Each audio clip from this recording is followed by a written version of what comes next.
Halo guys, selamat datang di vlog aku.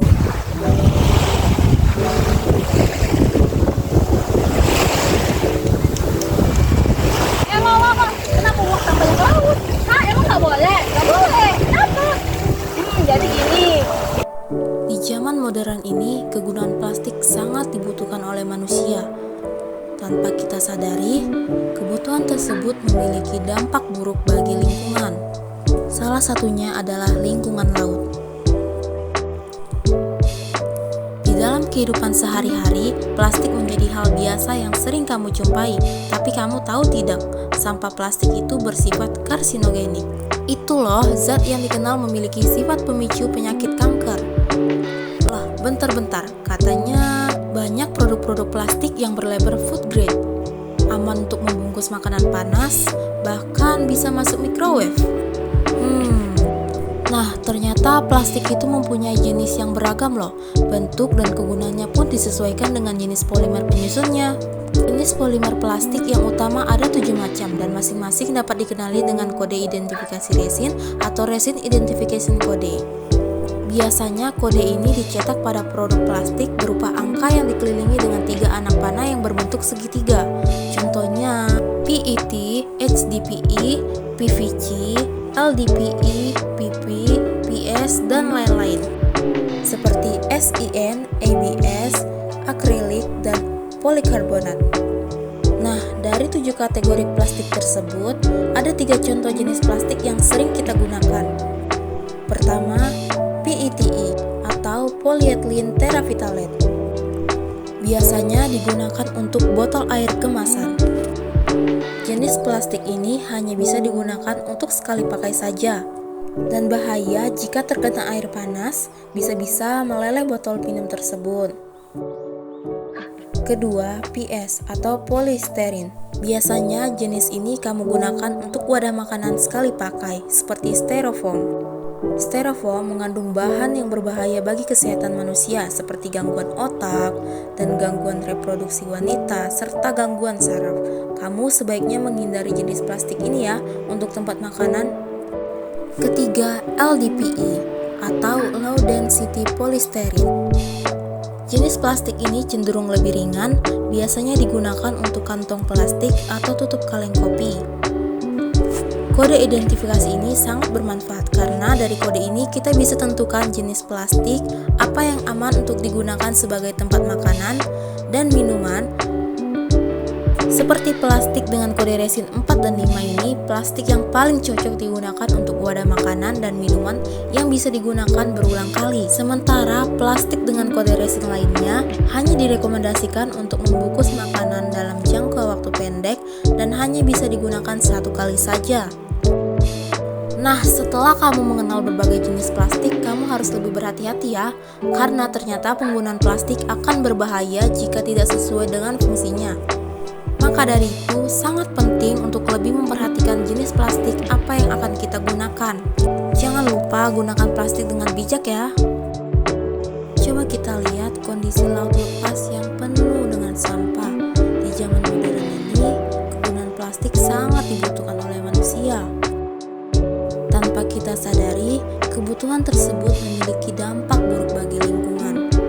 Dalam sehari, manusia dapat menghasilkan kurang lebih 70 ton sampah plastik. Lalu, di mana keberadaan sampah plastik tersebut? Ya, sebagian besar sampah plastik berada di lautan. Hal ini diakibatkan oleh manusia yang sering membuang sampah plastik di aliran sungai, yang nantinya sampah plastik tersebut akan terbawa arus sampai ke laut. Plastik merupakan bahan nomor 1 yang sulit terurai, dan juga plastik mengandung partikel-partikel yang berbahaya. Di sini dapat kita lihat di pantai tersebut sudah mulai tercemar karena sudah banyak sekali terdapat sampah-sampah plastik yang tersebar di daerah tersebut.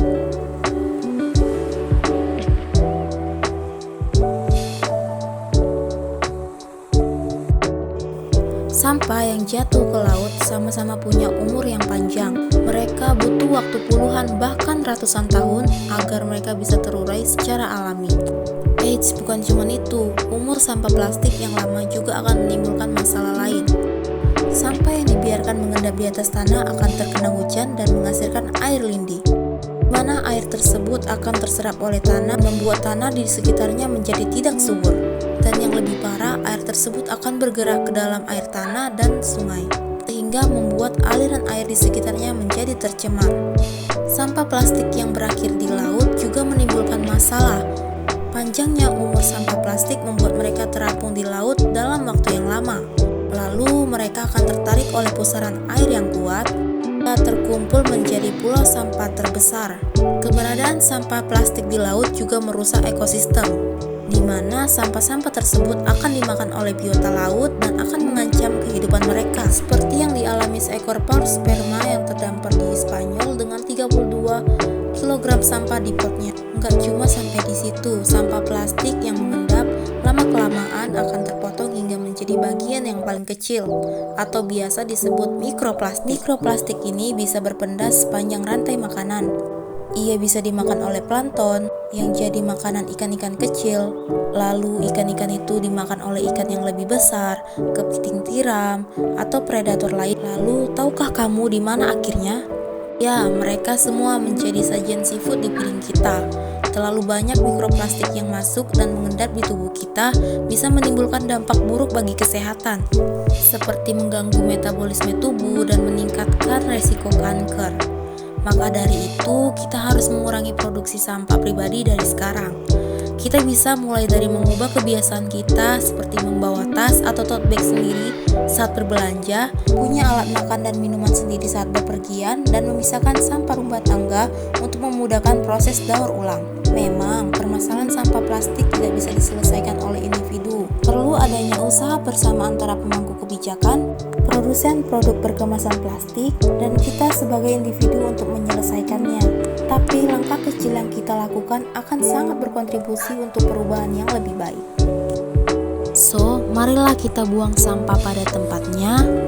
Jangan biarkan laut kita mati hanya karena ulah kita sendiri. Ibarat kata tuh, buanglah sampah pada tempatnya, pulangkan mantan pada orang tuanya. Hahaha. Sekian dari aku, terima kasih.